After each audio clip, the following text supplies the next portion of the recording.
Hello my dear students, कैसे हैं आप सभी। तो आप सभी का मैं स्वागत कर रही हूँ हमारे ऑफिशियल टीजीटी पीजीटी चैनल अड्डा 24/7 में। और मैं हूँ शिखा, आपके geography paper two faculty. So my dear students, जो भी बच्चे बीपीएससी की प्रिपरेशन कर रहे हैं और जो वेट कर रहे थे कि आपका जो एसटीईटी का पेपर कब होगा, तो बेसिकली फाइनली आपका जो एसटीईटी है उसकी नोटिस जारी हो चुकी है। सो कुछ इम्पॉर्टेंट चीज़ें हैं आप लोगों के लिए जो बच्चा अब एसटीईटी का पेपर देने वाला है, जो इसका वेट भी कर रहा था क्योंकि हमारे 4.0 भी आएगा, तो इस वजह से। तो माय डियर स्टूडेंट्स, सबसे पहले तो देख लेते हैं, ये चौथी बार हो रहा है ना। सो बिहार में जो एसटीईटी है वो चौथी बार हो रहा है, उसकी प्रक्रिया चौथी बार स्टार्ट की गई है। अब कुछ आपके नियम और कानून हैं जो देख लेते हैं। तो जो भी बच्चा कक्षा 9 और 10वीं के लिए एलिजिबल होना चाहता है या वर्ग 9 या 10वीं के लिए एग्ज़ाम दे रहा है, जो कि माध्यमिक शिक्षा की पात्रता चाहिए उसको, तो उसको पेपर 1 में, याद रखिएगा, वर्ग 9 और 10 वाले को पेपर 1 में मिनिमम क्वालिफाइंग मार्क्स लाना कंपलसरी है ना। पेपर 1 में न्यूनतम उत्तीर्णता अंक लाना आपके लिए कंपलसरी होगा अगर आप 9वीं और 10वीं को पढ़ाना चाहते हो तो। ठीक है। इसी के साथ बीए में आपके स्नातक में आपके 50% अंक होने चाहिए एंड बीएड होना भी कंपलसरी है। तो तीनों चीज़ें आपको याद रखनी है कि पेपर 1 में आपके मार्क्स, जितने क्वालिफाइंग मार्क्स हैं वो लाने आपके लिए ज़रूरी होंगे। दूसरा, आपको बीए में 50% मार्क्स चाहिए। और तीसरा, आपके पास में बीएड होनी चाहिए। इसके बाद सेकंड कैटेगरी आती है जो कि है 11th और 12th वाले वर्ग, 11th और 12th और यू कैन से उच्च माध्यमिक शिक्षा वाले। तो उनके लिए सबसे पहले तो एमए में, पोस्ट ग्रेजुएशन में 50% मार्क्स चाहिए और उनको पात्रता के लिए उनके पेपर 2 में मिनिमम क्वालिफाइंग मार्क्स लाने होंगे।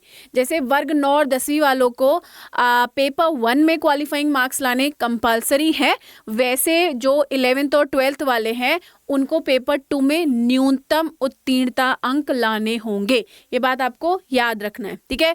फिर कुछ एज लिमिट दे रखी है कि जब आप एसटीईटी का पेपर देंगे तो उसमें शामिल होने के लिए जो सामान्य वर्ग है, सामान्य वर्ग जनरल कैटेगरी के जो मेल या पुरुष हैं, उनकी, उन अभ्यर्थियों की, उन कैंडिडेट्स की मैक्सिमम एज 37 बताई गई है। और महिलाएं, चाहे वो सामान्य वर्ग की महिलाएं हैं, चाहे वो पिछड़ा वर्ग की हैं, चाहे वो अत्यंत पिछड़ा वर्ग की हैं, या आप बोल सकते हो जो दिव्यांग है, उनकी एज लिमिट 40 वर्ष है। कितनी है? 40 वर्ष है। ओके। एंड SC ST के जो अभ्यर्थी होंगे उनकी अधिकतम सीमा 42 साल या 42 ईयर्स बताई गई। तो जनरल में 37 हो गए।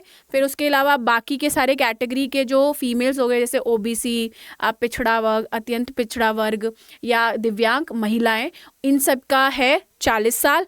और SC ST के अभ्यर्थियों का जो अधिकतम आयु है वो है 42 साल। ठीक है।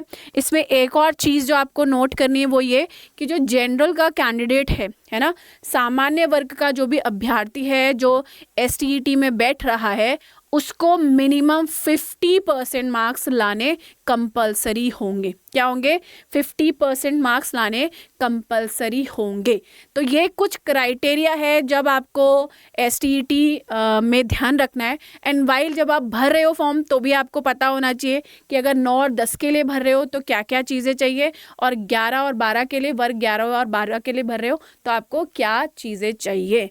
एंड दिस इज़, ये आपका एलिजिबिलिटी है या आपकी कंपल्शन है अगर आपको आगे जाके एग्ज़ाम देना है, तो इसीलिए। तो all the very best my dear students. And क्योंकि आप लोगों का एग्ज़ाम आ रहा है, इसकी प्रक्रिया स्टार्ट हो गई है, TRE 4.0 भी आ रहा है। सो माय डियर स्टूडेंट्स, आप हमारे पेड कोर्सेज से जुड़ सकते हैं। नीचे दिए गए नंबर पे कॉल करके आप मेरे साथ ज्योग्राफी PGT के लिए जुड़ सकते हो, है ना। और जहाँ पे आपको लाइव प्लस रिकॉर्डेड क्लासेस देखने को मिलेगी। एंड अभी सेल चल रही है, ठीक है। सेल में बेसिकली आपको ज़्यादा फ़ायदा मिलता है, वैलिडिटी भी ज़्यादा मिलती है, और वैलिडिटी के अलावा आपको और क्या ज़्यादा मिलता है, आपको प्राइजेस भी बहुत कम मिलते हैं। तो this is the right time कि आप मेरे साथ पीजीटी ज्योग्राफी के बैचेस में जुड़ सकते हैं। और डेली क्लासेस मेरी 5 बजे होती है, तो मेरी क्लासेस में भी आप मुझे यूट्यूब पे सेम चैनल पे ज्वाइन कर सकते हैं। Till then bye bye, take care and thank you.